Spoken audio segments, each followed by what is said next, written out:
All right, good morning, everyone. This morning I will be speaking with Dr. Margaret Lo. Dr. Margaret Lo is the Associate Program Director and Director of Primary Care Track Professor of Medicine at the University of Florida College of Medicine. Good morning, Dr. Lo. How are you today? Good morning, Deandra. How are you? I'm good, thank you. I appreciate you taking the time to meet with me this morning. Yes, I'm excited about this spotlight I and am very too. appreciative. Thank you so much. Absolutely. We appreciate you as well. All right, so let's get started on our first question, which is tell us about your journey as an Alliance volunteer. Yeah, so actually, my journey through AIM was very circuitous. I didn't even know, I'll be very honest with you, when I started as a faculty at UF and then as an APD, I didn't even know about the Alliance.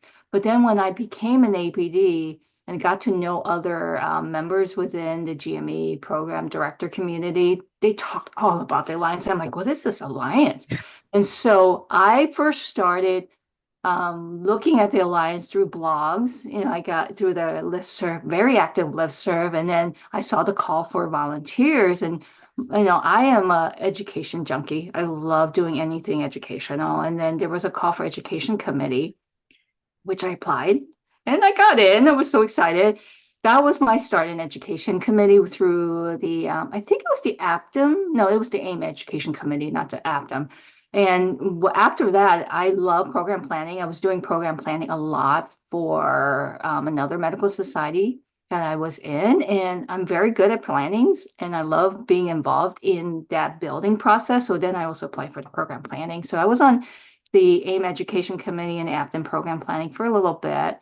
Love that. And then, wanted to move up and do more in a higher level. And so I Yes. applied for the council and I was on the ballot and got selected. I mean, I was just in my world. So then I became council.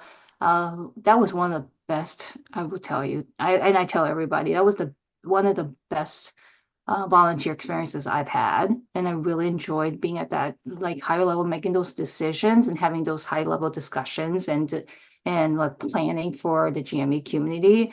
And now I've been on was on council 3 years, 2 years ago, and then they asked, people can reach out for app to apply for APDIM president, and so I took the leap of faith and applied, and then now I got elected, and I'm on the I'm APDIM president-elect. Very That's long, circuitous wonderful. story. Sorry about that. That's wonderful. No, please don't apologize. That is wonderful. That's wonderful. That leads me to my next question, which is one of my favorites to ask.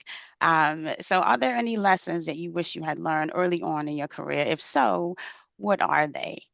Wonderful. Yeah. And Deandra, I will tell you, that's a great question. When I saw that question, and I heard that question, I was like, wow, I have so many lessons learned in my Yes, 30 years in this work in this field. And I was like, yes. I don't think we can only have 30 minutes here, right? This is an hour answer, but I have so many. And I had to Yeah, think about what is the one key one I wish I had done. And I want to tell others that are younger than I am yes. is I wish earlier in my career that had done a higher level master's in administration or in business. Interesting. So getting an MBA or MHA. And I will tell you why. Medicine has become very complex. It's the time of just taking care of patients alone and Yes, doing clinical service is not enough anymore. You need a team around you. You need to know how to lead that team. You need to know the finances, to advocate for change, to advocate for quality and for patient safety. You absolutely. need those extra skills that I wish I had learned and done when I was younger. And I see these applicants, especially since it's interview season, they Yes, already have an MHA or an MBA. I'm like, oh, how did you get so smart to realize that you need that? I'm yes. too, and I've like thought about, should I go back to school and get an MBA or an MHA? And my heart says yes, but my Yes, brain says I can't handle it. right. I And I totally wish I had done understand. that as an earlier. That was That is my a very biggest good, regret. very interesting, very interesting. Okay, and lastly, this is also one of my favorite questions to ask is where I think is very important. What advice would you give to other members out there who may be on the fence and may be considering also becoming an AAIM volunteer? Yeah, and that's a really great question and really key too. I do believe Yes. my biggest motto, and I tell all my faculty, especially junior faculty, is Mhm. step out of your comfort zone. Step up Yes, and lean in because I feel in our world we're such high functioning, high aspirational individuals, but we because absolutely. of that though, we're also humble and have a lot of imposter syndrome.